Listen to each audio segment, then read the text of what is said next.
NTR.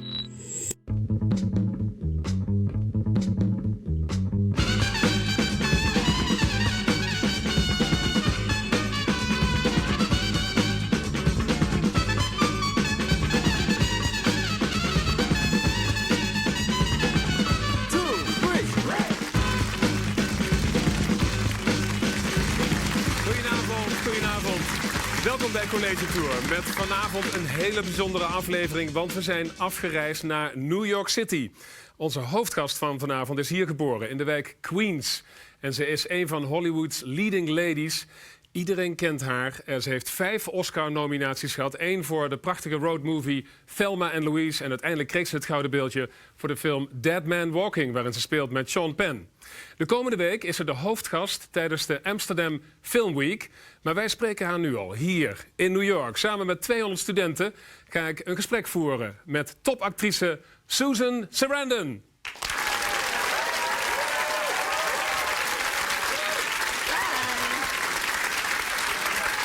Welkom.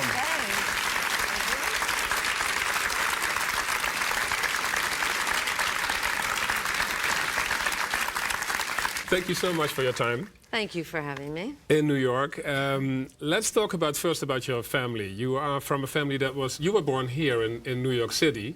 Mm-hmm. Your parents, were they happy that you chose this profession? Happy? Oh, that I chose this profession. Well, my parents really had already kicked me out of the house by the time I chose this profession, so they never really talked about it. Why? What did you do? I'm not sure, actually. I think it was just, I got married really young. I went to college. They didn't want me to get married. And at that time, 100 years ago, you couldn't stay in school and be living with somebody at the Catholic University of America. So Chris Sarandon, who was a graduate student, I was a 17-year-old freshman.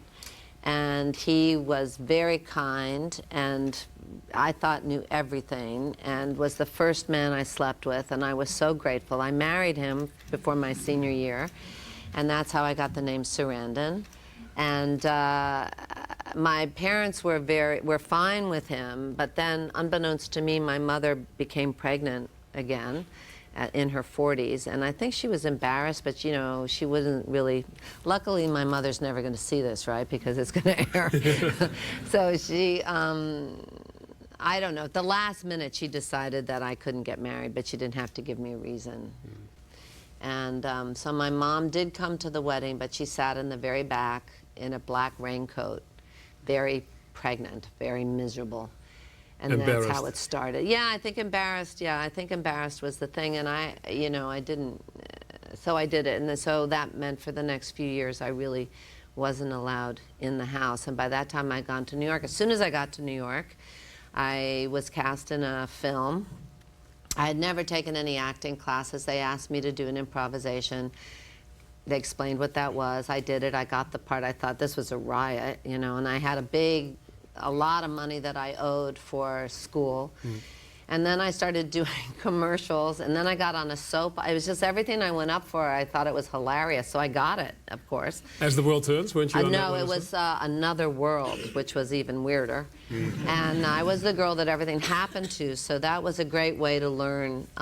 So the job basically found you, instead of you looking for acting? Everything in my life has found me. Yep. Every man, every assignment, every child, I never planned. I'm here because all my plans failed, actually. Oh, thank you. Okay, we did something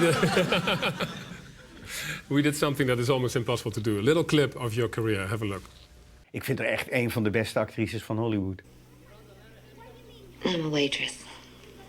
Really? Where? Why Palace? It's a hamburger restaurant. Oh.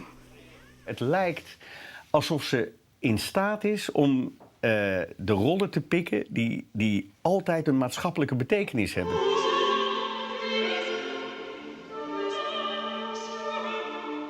The Hunger ging in Cannes in première en ik weet dat daar heel veel gedoe over was. Ik denk dat het een van de eerste keren is dat er op die manier een lesbische relatie in beeld gebracht werd. And the Oscar goes to Susan Sarandon in Dead Man Walking. Ze is 4 keer genomineerd geweest voor een Oscar en ze heeft hem gewonnen voor Dead Man Walking. Het gaat over een non die het opneemt voor iemand die de doodstraf heeft verdiend. En het is een hele emotionele rol, echt heel krachtig gespeeld door haar.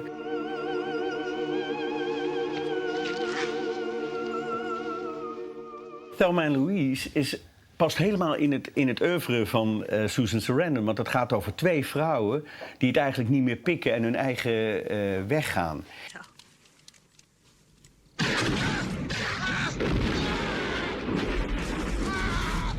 En ik denk dat ook een betrokkenheid is van Susan Sarandon bij de wereld. Dat ze toch wil laten merken van de kracht zit in jezelf en je kan de wereld veranderen door er zelf iets aan te doen. Which of the films that you have seen here, is there a favorite? The one that you will never forget? Is that the That's Oscar such a Sophie's Choice question. Okay, sorry. I hate to leave behind one of my films. Well, of course, Dead Man Walking, because I found The Nun in the book and developed it and produced it. And it turned out to be seen by so many people, which is pretty amazing comment on the audience because it's such a difficult film to sit through. And so that restored my faith in audiences. Did you lose it before? Well, I think that most Hollywood thinks people are really stupid. That's why they keep giving them sequels, so they already know what they're going to see, you know. And that, I don't think there'd ever been a film that had dead in the title that made money. That was what they told us. We didn't really expect it to make over $100 million. We thought it would kind of go to video, but I wanted to do it. And by that time I had become quite friendly with Sister Helen. I had given the book to Tim, and Tim Robbins, and he wasn't really interested. He wanted to do Cradle Will Rock, this film that he eventually did make, but he didn't want to do that. And finally, after about a year, I had a little mini moment carrying on and crying and saying, well, then I'm going to take it to somebody else because I'm turning down everything and I want to make this movie. And for me, all my films are love stories, and that was a really amazing question of, can you love someone that way if they're not your child? Can you love without asking any questions? Can you accept somebody? I don't think it's really possible unless you're a nun or your children you love that way. But so for me, at the heart of it was always a love story. And so eventually, begrudgingly, he sat down, and once he started to write it, it got into his head, and he did a brilliant job of combining the 2 stories that are in the book. And you know, we had a small budget, but we got it up, and then it turned out to be a hit thanks to Oprah and a few other people that championed it. You giggle, but it's true. Yeah, you need her to champion a film? Well, a film that sounds like a real downer, yeah, when she said she loved it, it's like what she did for reading some novels, you know, she really made a big difference. So I think it was to enter the mall mentality, to get people to play it in those kind of venues. I think it really had to be championed by a mainstream kind of person. Students, if you have any questions, please stand up here in front. How do you decide what projects you want to work on? Do you have certain offers and then you decide what you want to do, or do you really pursue certain projects that you're passionate about? I think the days of pursuing things, they're packaged long before. You know, if there's something that Meryl Streep does that I would really like to do, it never gets to me to pursue it, really. They're packaged for a while, way before. I mean, I can develop a book like Dead Man Walking or whatever. There's a lot of criteria. I mean, when my kids were small, Meryl got on my show. Great. Normally it's the Can I mention someone else and see if they show up? Sean Penn. We have to look for it. In front here. Is there a project that really stands out to you that you feel has opened your eyes to something or really learned you something huge? As an actor, you're really lucky because you have kind of developed an enforced compassion, because every character that you play, you find yourself feeling or capable of doing something that maybe you thought you never could under certain circumstances. So it gives you a chance for all these incarnations. But certainly Dead Man Walking, I mean, I, again, was drawn to that for the love story, and I thought it was a very interesting way to make specific an issue that everybody felt so viscerally about without having any knowledge of what it actually entailed. And the book is very detailed. So to be able to understand more than just emotionally why I felt so strongly about the death penalty was really a gift, because I was there in the prison when they executed someone, and I saw all the tailgaters of these people that go around and watch executions. And Have you seen an execution yourself? No, I don't know if I can talk about this. I was on the phone with somebody that had been corresponding to me when he found out that his stay had been not granted, and he would be dead in 20 minutes, and that was enough. And he had asked if Sister Helen could be in with him. This was way after the movie, but somebody that that had been writing to me. I got a lot of mail from prisoners way before Dead Man Walking, and I had visited this gentleman, and I had been corresponding with him for years. And when the time came, Sister Helen was with him. It was in Texas, so the chances of him getting around that were pretty slim. But she had told me not to. She said, please do not go to witness an execution, because you will never get over that moment. And so I didn't. I chickened out. I did not go. Are you being swamped by prisoners who are on death row, who are writing you still after this film? Is the influence still noticeable? Yeah, I get a lot of fan mail from and there have been people that I've been writing to. One of the gentlemen that's incarcerated who came about through Sister Helen, his number is coming up this next summer, so I don't know what's going to happen but you know, I certainly, having gone through that film, understood so much more in an emotional way than just an intellectual way, because the death penalty doesn't make any sense intellectually, practically, any of those things.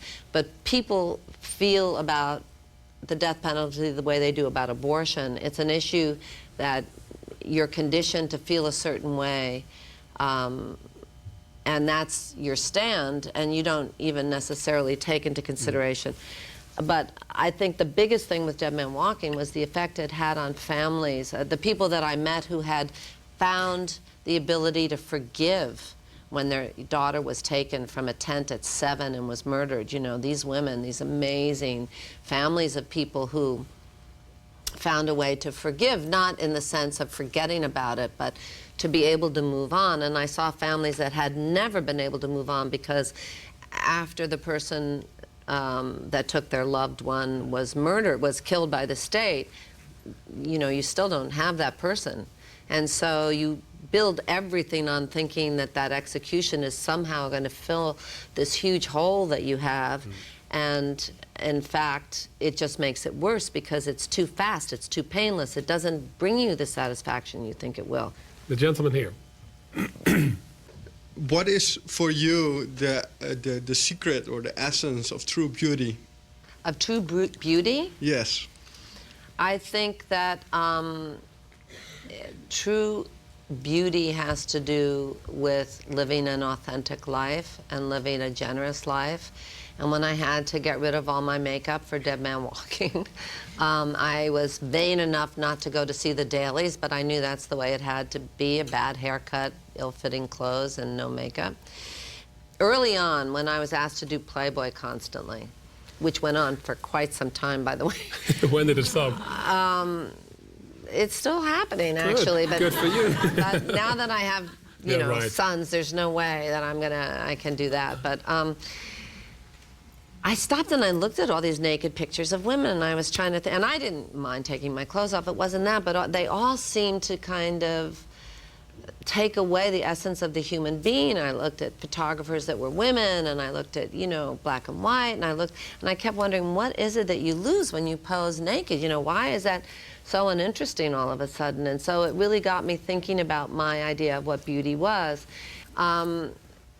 I realized that it was your imperfections that make you who you are. It's the imperfections that you have to celebrate, because that's what's different than everybody else. Something else you just mentioned about women in your business. This is the latest Elle magazine of November, and you are being interviewed in the Elle magazine. Oh, but you didn't get my cover. I'm on a cover. You should have gotten my cover. Really? This is the American version of it? No, there's like 4 different covers. It's all right. You can put an insert later. Yeah, we will. You are mentioning in this interview that you had this experience being a young actress during a casting, the casting couch experience. Can you elaborate? What happened? Just the cliche, you know, somebody... Well, it happened to me a few times, but not just in casting. It happened even on location where we were in the middle of nowhere in Texas, and I came into a room for a costume fitting and did my costume fitting, and then when I went back into the bathroom to change out of my costume and came out, and just the director was left. And he kind of said, so spend the night, you know, like pass the peanuts. And I was like, oh no, I really have to get back to my room in the middle of nowhere.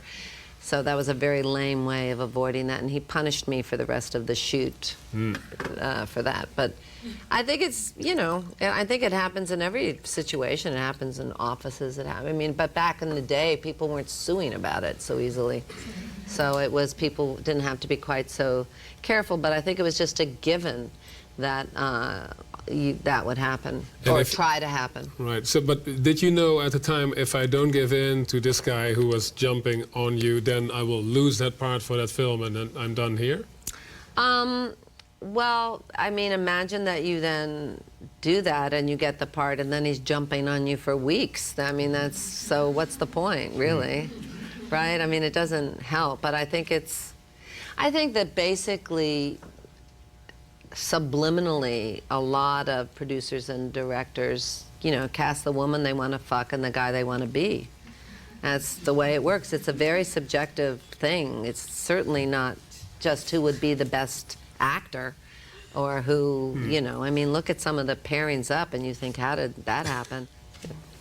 Here, in front. Have you ever been turned down for a role and you really wanted to have the role?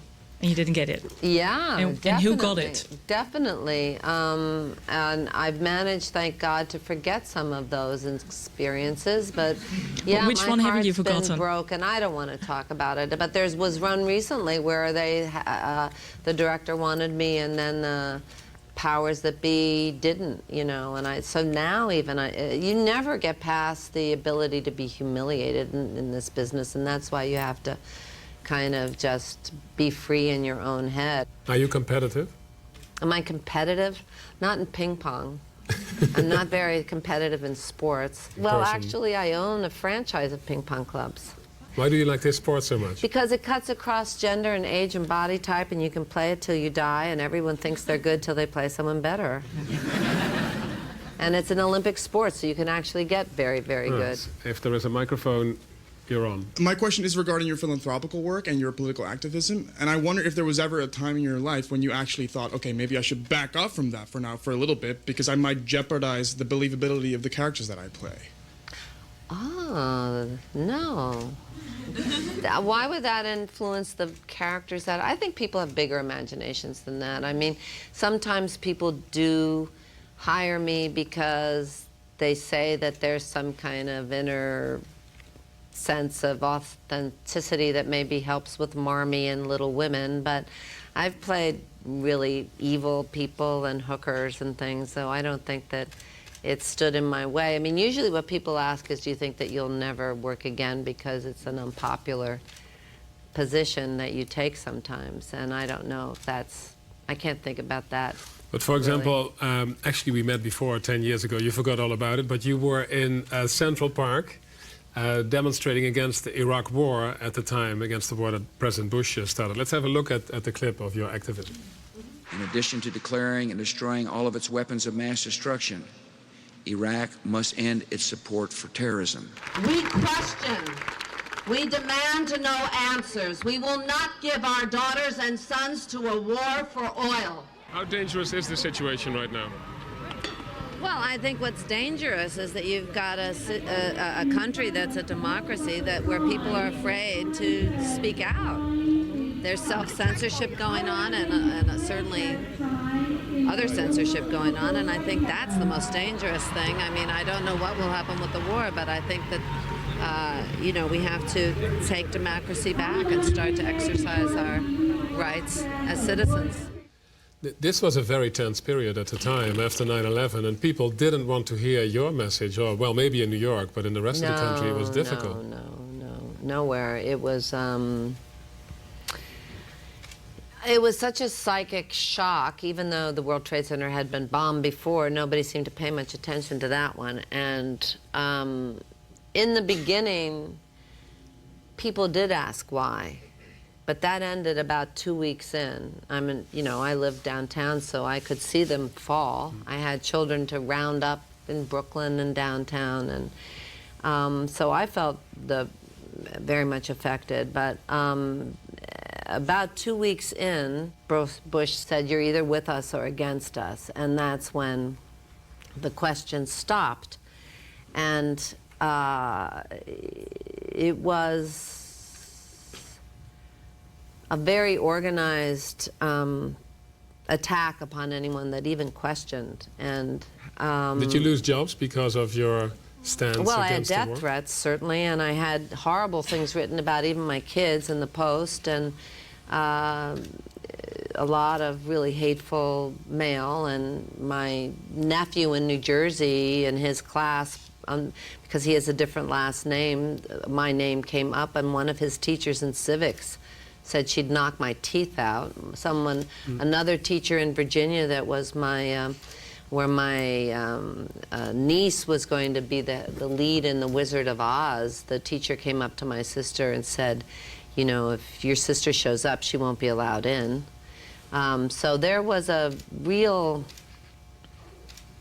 it was a scary time, let's just put it that way. It's a scary time to ask any questions, and I don't know, you can't tell if you lose. I mean, I really think Hollywood, for better or worse, is not political. I mean, Sean Penn, you know, you can, as long as you're not old and fat, you can continue to work in Hollywood without too much problem. But people were very afraid. That had never happened in America. It really, the Bush administration took advantage of this fearfulness to, as we know in hindsight, put forward their agenda. But it was a very lonely time. There were very few people. Oh God, let's see him. Let's say, I mean, like, please. I'm so, thank you.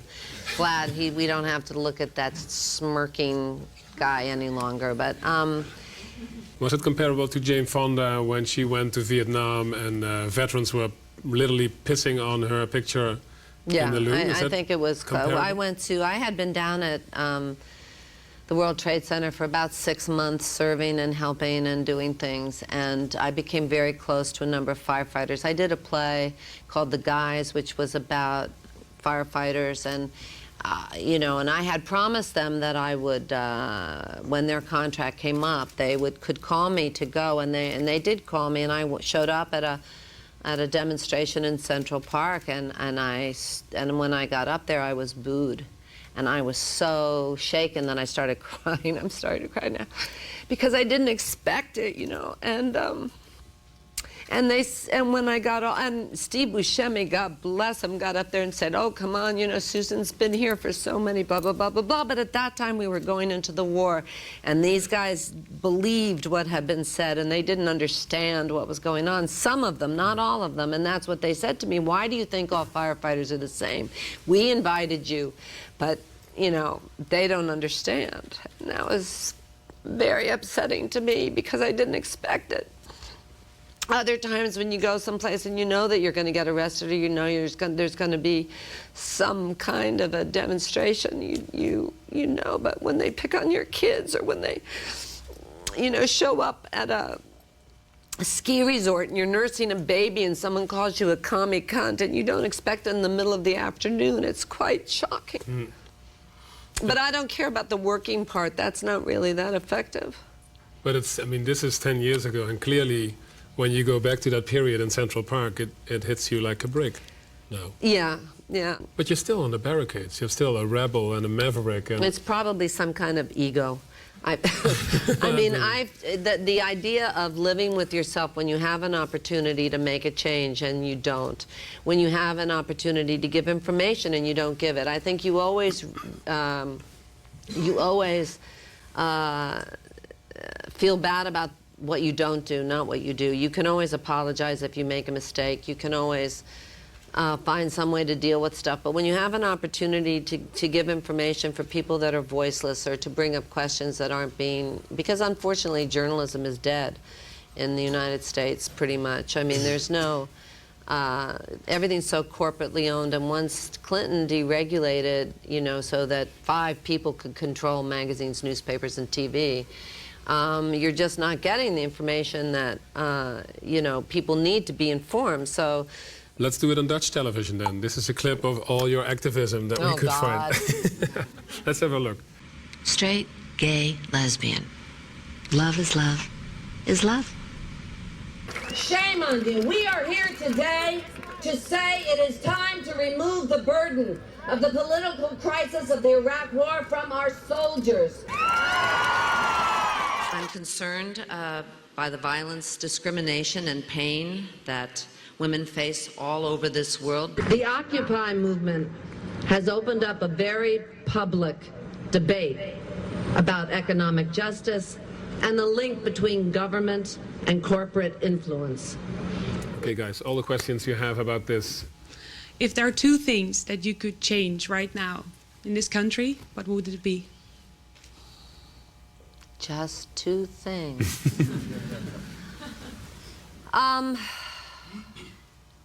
Well, I mean, the gap between the rich and the poor all over the world is what's causing most of the problems. I think that we need to close that gap, and I would spend less on military and spend it more wisely, and spend more on education, make education, because I don't think unless people have access to education and hope for the future, I mean, I think that's what makes the difference. That's what levels the playing field for women and men. That's, you know.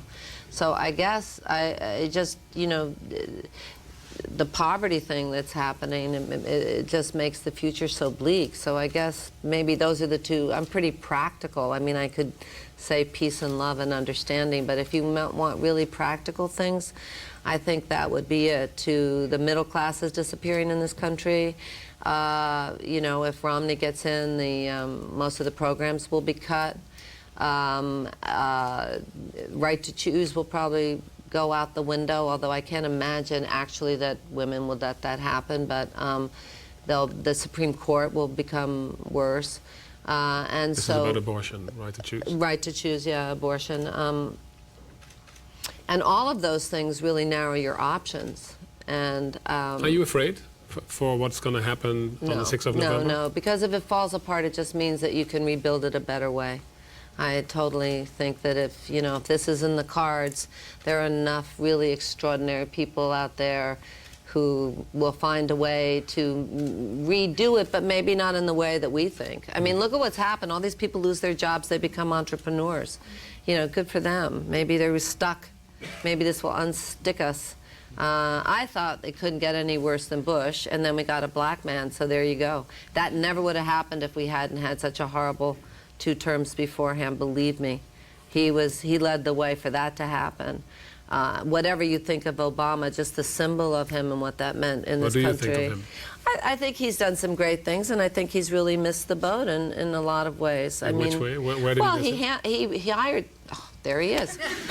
He hired so many of the people from the Bush administration, and I think that he always was a compromiser, and that was like a good idea, but you don't start there. Are you going to vote for him? Yeah, even though? Of course. I think I have an absentee ballot because I'm going to be with you on November 2nd. Over there, the 2 ladies. Let's go there. Less and less people are voting. So do you have any thoughts of how you can empower people to become more politically aware and later on politically more active? I think it should just be part of getting your driver's license, like it is in Australia and other countries where you have to go in, and at least have to go in. If you don't want to vote, you don't vote, but you have to go in. It's such a funny thing. It's like carrying a gun, you know, like your right to carry a gun, your right to not vote. I don't get it. I think that it should be part of what it means to be a citizen, is that you have to show up. I think a lot of people don't go because they don't think it's going to make a difference, and so that's why with Obama, the ranks swelled with people, young people who felt that he was giving the government back to them, including, you know, my sons could vote for the first time with Obama, and they were completely jazzed about it. And How do you make people more active? You empower them to feel like it'll make a difference. What keeps me going is not politics. What keeps me going are grassroots people, because that's really where the most fun, the most joy, the most interesting revelations are happening. And if, you know, everything does fall apart, and I think it's pretty close, because there's so much influence of corporate money now in the you know, the election process. It's just ridiculous, and in Congress, and that's why you can't get any kind of reform, because the very people that have to vote it in are already done, you know. Corrupt system. Yeah, because it costs so much money to run for office in this country. Have you ever thought of running for anything? I've been asked, and I absolutely go on record as that is the most ridiculous thought ever. I was asked to you know, kind of to be against somebody else, and I mean, like, if I were going to do it, I'd want to win, first of all. I wouldn't want to just be a symbol, and I wouldn't really want the job. It's a horrible job. You can't get anything done. You know, I mean, the presidency, what a horrible job. In what way do you think films and television movies and series could contribute to spread these messages that you think are very important? Anytime you tell a good story and it makes people imagine the world differently, imagine their role in the world differently, imagine what it's like to be that woman or that man, I think that that's huge. And film is very, very, very, very powerful. I mean, anybody that's in this community, I mean, you have to really think about what you're putting out there, because it does inspire people, or it tells them that it's, you know, okay to treat women a certain way. The gentleman over there. In 2009, in his Peace Prize Nobel acceptance speech, President Obama referred to a just war, so a war that is fought for a greater cause. Do you believe in that concept, a just war? No. No, I don't. I mean, I think that it's a slippery slope. It's like you can kill some people with the death penalty and not other ones. I think that it hasn't been made manly to negotiate and to find a way around things without war. And so that idea that you're being weak if you don't bomb something is a really dangerous self-image, that and the reason why a lot of people get elected on very violent platforms of being tough against crime, the war on drugs, the war on this, that, and the other thing, you know, and they don't have any explanation.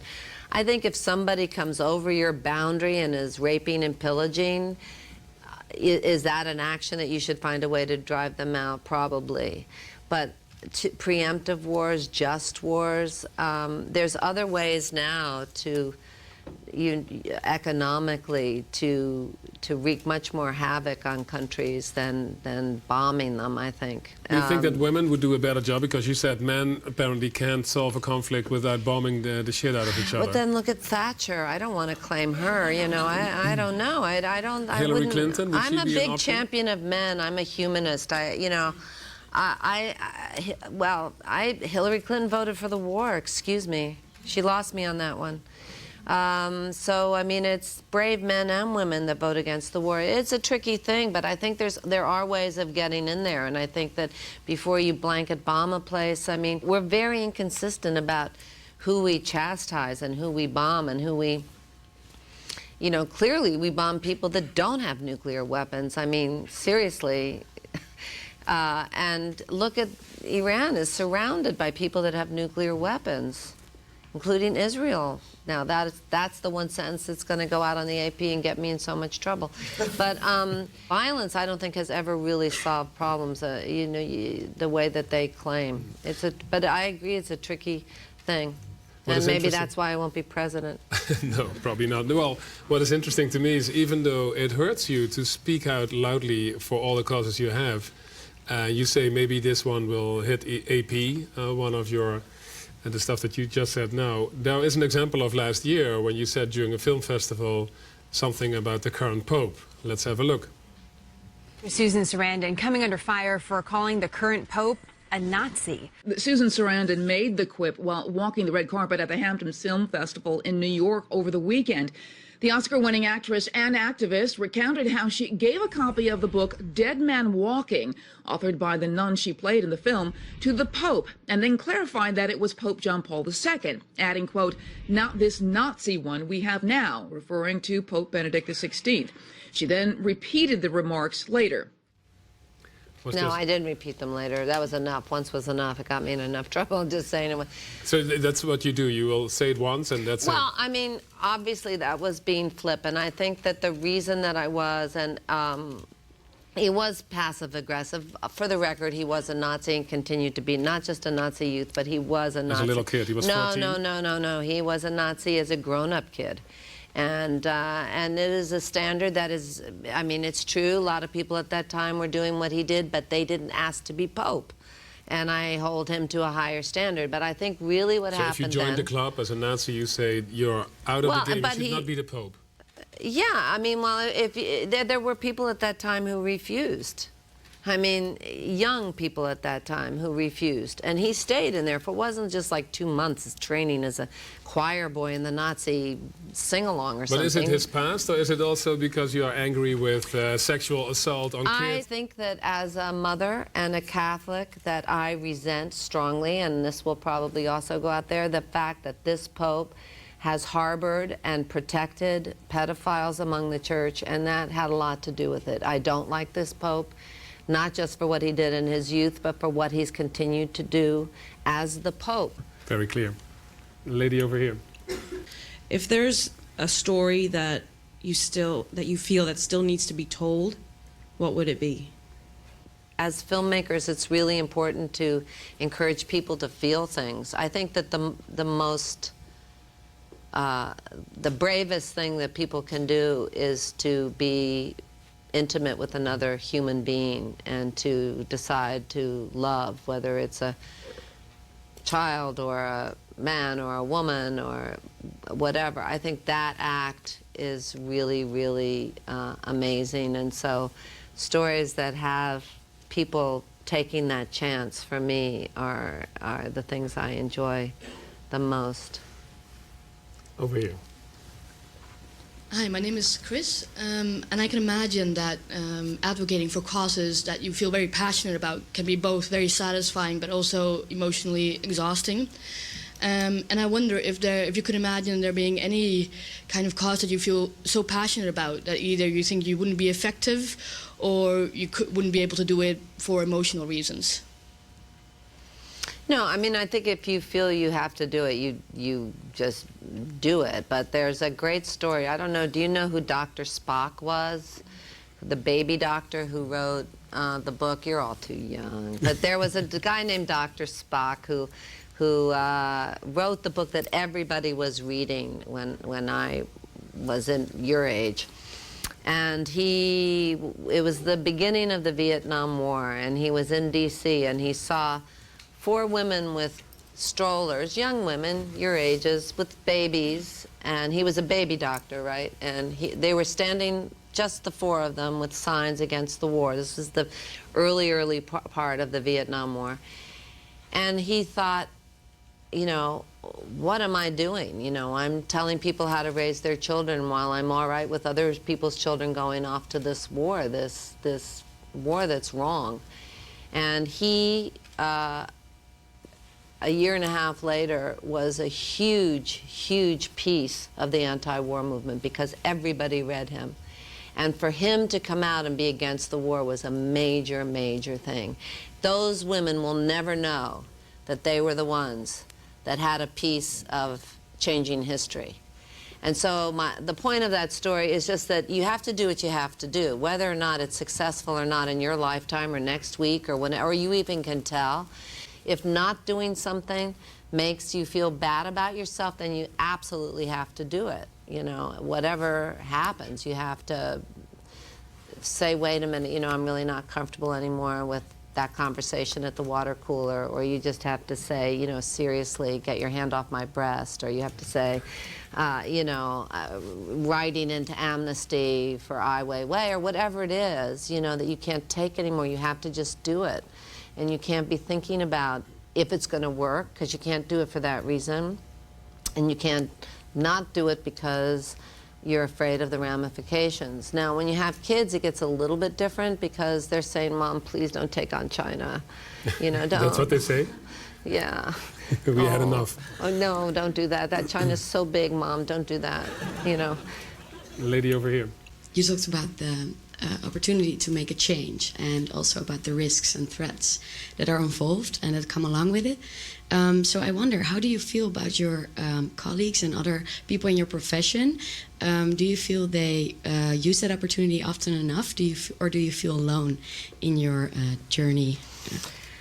No, that is the tough part. I mean, there are actors that are doing a lot of things and doing things quietly, but it's hard to blame them for not putting themselves in jeopardy. You know who's really brilliant about? I mean, like Clooney and Brad Pitt and Sean Penn and Jessica Lange has been out there. Some of the comedians have been out there. But I've seen through the years, definitely, fewer and fewer of the people of my generation that you could identify as activists have definitely disappeared. And I think there are some young people, but it's there's a lot of pressure not to do that, and I totally understand. You know, you can't force people to go on the line like that. I think you have to find your own voice and your own way, and you can only participate as far as you feel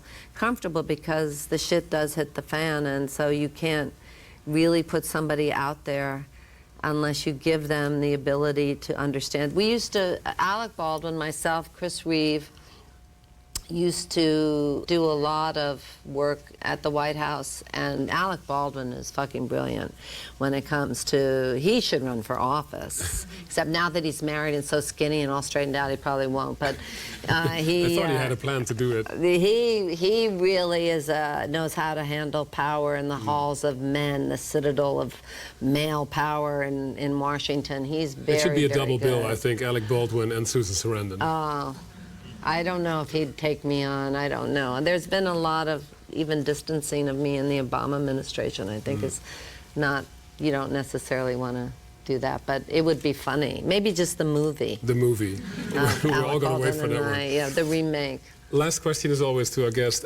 What is the best advice you can give to students here, to the audience listening and watching you at home? Oh my God. Yes.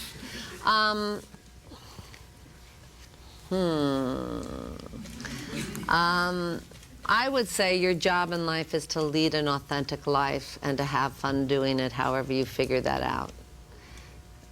Just be true to your heart and yourself when you're choosing what you do for a living, when you're choosing who you're sleeping with, when you're choosing who your friends are. Have people around you that frame your life in the way that you want it to be framed, and who are supportive and who push you, and who push you towards being honestly who you are, whatever that is. And that's a lifelong adventure. Be surprised, put yourself in situations that you're not too secure, because that's when the interesting things happen. Although I've put myself out of my comfort zone a few times, and it's been so much more uncomfortable than I thought it would be. But I guess that's it. Kind of bland, but that would be it. Susan Sarandon. Thanks a million for your time. Dit is de laatste aflevering van College Tour in deze serie. Wij hebben met ongelooflijk veel plezier dit programma gemaakt. En we komen vast weer bij u terug in de huiskamer. Bedankt voor het kijken. Jullie allemaal bedankt voor jullie geweldige vragen. En Susan Sarandon, thank you so much for having us. Thank you for having me. Okay.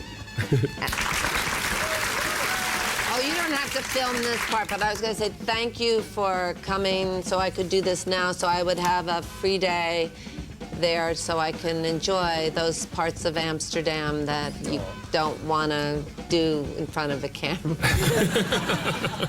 I look forward to that.